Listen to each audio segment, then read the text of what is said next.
Good day buddies, apologies for the delay of the Grand Canyon Part 2 nest build. I already started, but had been busy lately, so I wasn't able to finish it yet. Don't worry, we'll be uploading it as soon as possible. In this video, I will be updating you on one of the queens we got last year.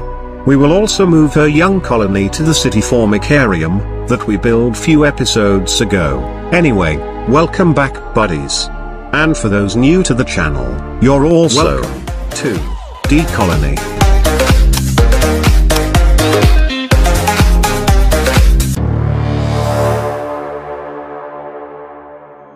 Back few months ago, when we did the black lighting to hunt queen ants, one of the alerts we caught was this black carpenter ant.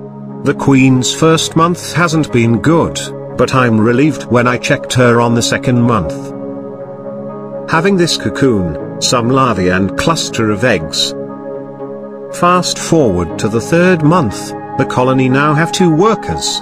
It's been a rough start for the queen, but she finally made it and found her very own colony. I'm not sure what Camponitus species they are, but I guess they were Camponitus barbatus, because of the 2 dots on the worker's gaster.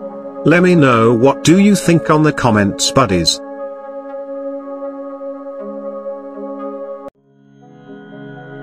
Anyway, more weeks had passed. The colony is now on their 4th month, and they progressed to 14 workers strong, and a decent amount of broods.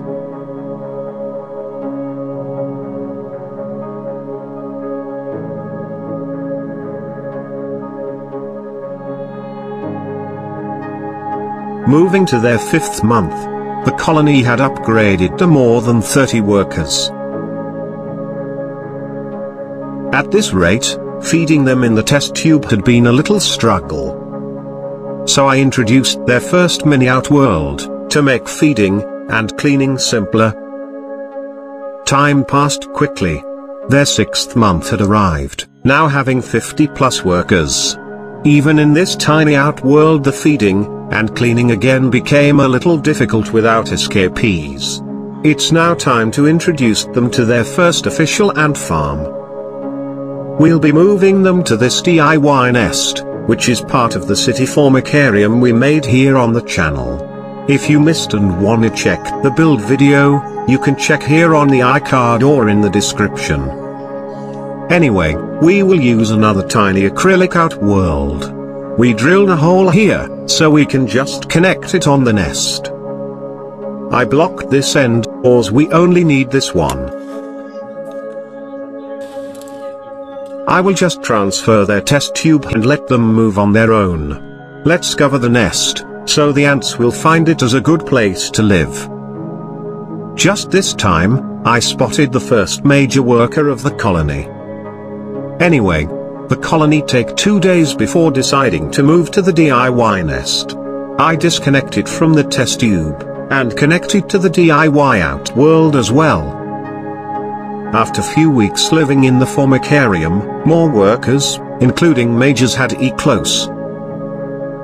Anyway, let's check their outworld. The waste products are from their old tiny outworld. I placed it here to convince the ants that this spot was a good dump site. It seems working on this colony as they started to place the remains of their sisters over here.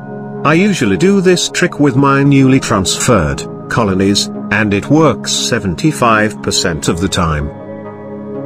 I gave them dubia roach yesterday, so we will just give them a drop of honey for tonight. Though the queen struggled the first month, seeing their progress on the 6th month feels great. Some of you may ask, how the queen had a rough start, as I kept telling you earlier. Well, this is what happened buddies. The queen eaten all her eggs that's present on the first week. They're all gone when I checked them on the 1st month. What we can do if it happens is to feed the queen with honey, cause aside from being stressed, or not being mated. Another cause was she might be starving, causing her to consume her own eggs. We can also do this trick with those newly catched queens, before settling them down on their test tubes. This will boost the chances for our new queens. Even on fully claustral queen sometimes needed some refill before going to work. Cause even having some food stored on their wing muscles, this might consumed and deplete earlier by the queen to be able to survive. Cause not all queenlets who leave their nest were mated right away. Some needed to fly further distances, and some will rest and try again another time if they're not lucky enough to get mated the first day. This may cause the queen to lay eggs that's consumable, and may lead us catching a starving queenlet. As an example, feeding the queen of this colony solves the problem of having a rough start. Don't hesitate to feed your newly caught queen's buddies, even if they're fully claustral, before putting them on a dark place. It's okay if they didn't touch or consume the honey.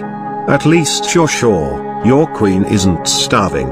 Just let the honey stay for a while, but don't forget to remove the food on the test tube before letting the queen to settle. I'm usually doing this trick on every queen I caught, but sometimes I forgot who gets it and who don't, especially if we got so many of them. The third nest was still clear, but we will fill it up in the future for sure, once needed by the colony. I just hope you have learned something from this video, guys. Be a genie for the first time by granting my wish and tapping the like and share button. That would help a lot. This is DColonyyt saying goodbye for now, but hoping to see you on my next videos.